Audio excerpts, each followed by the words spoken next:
is the New Orleans Saints. I mean, first of all, before we get into their moves, let's just talk about how they got out of cap hell. Unbelievable. The New Orleans Saints were over the cap like by $100 million.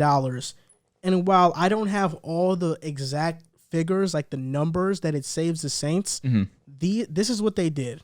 They cut Quan Alexander. They cut Malcolm Brown. They restructured Michael Thomas, which saved them $8.7 million. They cut Nick Easton. They cut Jared Cook. They cut Josh Hill. They cut Thomas Morstead. They cut Emmanuel Sanders, and they cut Janoris Jenkins. And by Drew Brees retiring, they saved about $24 million on the cap. And, of course, they restructured Taysom Hill. Well, they extended him to a 4-year, $140 million contract, which is like a pseudo contract. It's just to save them cap. And I think they saved about $6 million in cap by making that move. I mean, what they did was pretty damn crazy. Agreed. You know, I think Mickey Loomis is probably the best GM in football because he's been putting together Super Bowl rosters every single year. I think it's always been one thing or another that's been holding them back, whether it be bad luck, Drew Brees, whatever it may be, their defense. It's always been something, but that roster has always been a Super Bowl contending roster. But their two major moves, of course, is signing Jameis Winston and signing Taysom Hill. And, I mean, for this, because they were able to get out of cap hell and still keep their team intact for the most part, I'm going to give them an A for this offseason. Fair enough. So, with all the players that they lost, I took that into account more. Even though I do agree with you that their team is definitely still solid, I feel like they don't have another wide receiver one, which was a huge concern of theirs prior to this season, so they thought Emmanuel would fill that void, but then Emmanuel gets cut. So now you're back to Ted Ginn, I'm pretty sure, who's still on that squad. That being said, defensively, you lose Quan Alexander, you lose Janoris Jenkins, who that was another big problem of theirs, who was their number 2 corner. Once they brought in, they brought in Janoris, so that kind of fixed that. But now they're back to questioning what's going to happen with that. I like the tag of Marcus Williams. That was definitely smart. But you lose Cook, you lose Emmanuel, Malcolm Brown, Janoris, Trey Hendrickson, who was definitely regardless of what you guys want to say, he was big for them last season. He was one of the he was definitely huge. But you have Cam Jordan, which automatically is going to make you a threat on the line. So I'm gonna give them a solid B. I feel like that's more than respectable, especially for the way that they were finessing around the cap. They're proving to me that cap doesn't exist. Go ahead. I'm gonna give them a B. Fair enough. Because Drew Brees sucked and he retired. That's number one. Number two, I think losing Trey Henderson was big, but I think keeping Marcus Williams was good for them too. And I think the fact that they was able to keep him was really huge to keep that young secondary afloat. Number three, Jameis Winston, Taysom Hill, bringing those guys back who had a year under the system. I think that's good for them. I think Jameis Winston learning under Drew Brees is going to be good. He knows the system now. He knows what it's going to be. The only thing is they don't have a number 2 receiver. So that's going to be like kind of a big – I think they're going to get it in the draft probably, but I think that's kind of going to be a big thing. But all in all, they kept their offensive line intact. The defensive line, for the most part, is intact, obviously from losing Trey, but they still got Cameron Jordan and them boys, and their secondary, for the most part, is intact. So I think that team is still going to be good.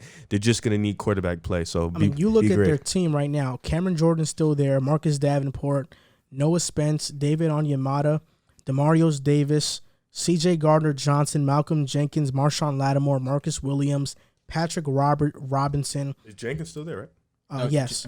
I'm sorry, who? Malcolm Jenkins. Oh, yeah. Then on offense, I mean, Jameis, Kamara, Thomas. You said number 2. I think Traquan Smith can develop into that. I like a few years, though. I like Traquan Smith. I think getting another guy would be good, though. I feel like Anthony Miller trading for him wouldn't be a bad idea. They've been saying that the Bears have been looking at. That's true. And then you look at their offensive line. I mean, it's still one of the better offensive lines. Teron Armstead, Andres Pete, they still have Kamara. Eric McCoy, Cesar Ruiz, and Ryan Ramczyk. Latavius is still on the squad, too? Yes, he is. That's nice. So, I mean, they still have a lot of weapons. They freed up $122 million in cap. That's insane, man. That's Which crazy. So salary cap when you fake. take that into account, I mean, what they did was truly spectacular. So because of that, I mean, I think, that's why I gave them an A. You're not far off on an A. I agree. It's just I feel like they lost too much. The way that they finessed the cap, I 100% understand you give them an A. I feel like just giving up on Drew Brees was just the greatest thing so ever. Happy. For that alone, I'll give him a B+. Easily. And so Jameis or Taysom, who would you go with day one? 100%, no doubt in my mind, Jameis Winston. I agree.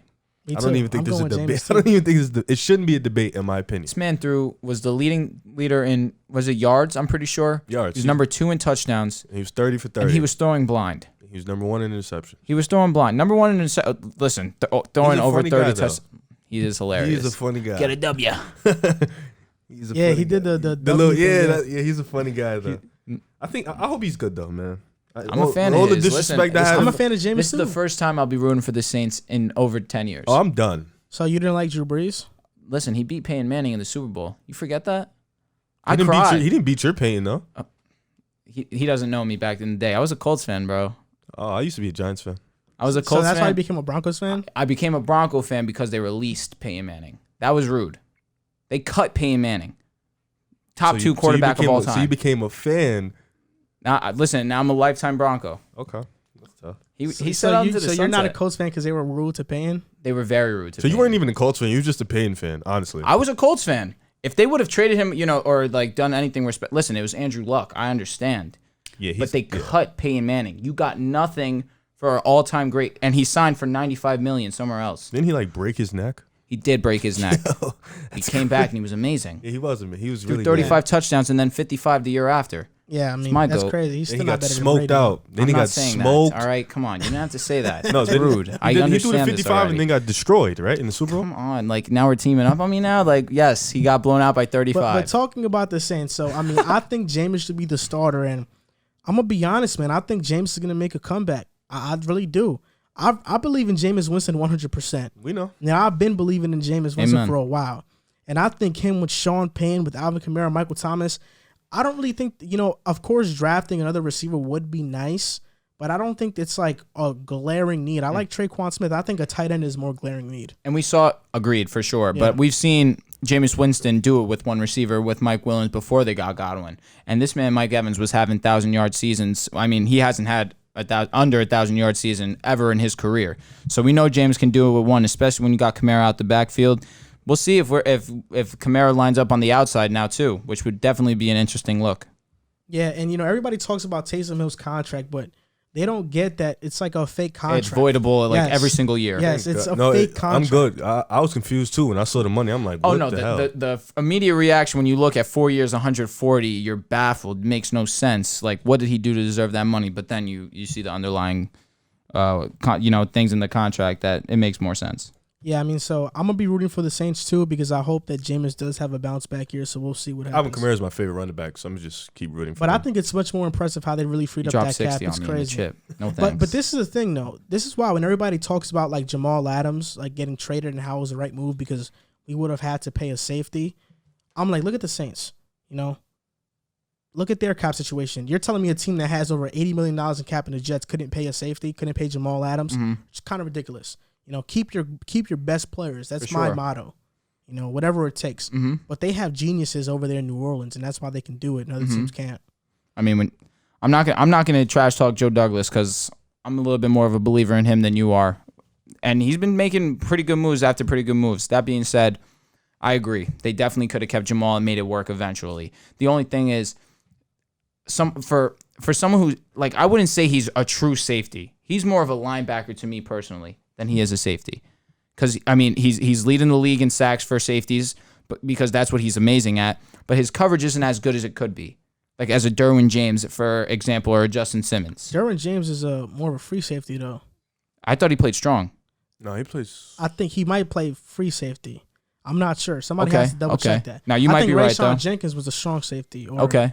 I mean, that's why. I mean, Jamal is a strong safety, so I could understand why he's more of a linebacker. He's more like a Keanu Neal. And I'm sorry, Justin Simmons is a free safety also. So I mean, that's why. But I don't know. The Saints did something amazing.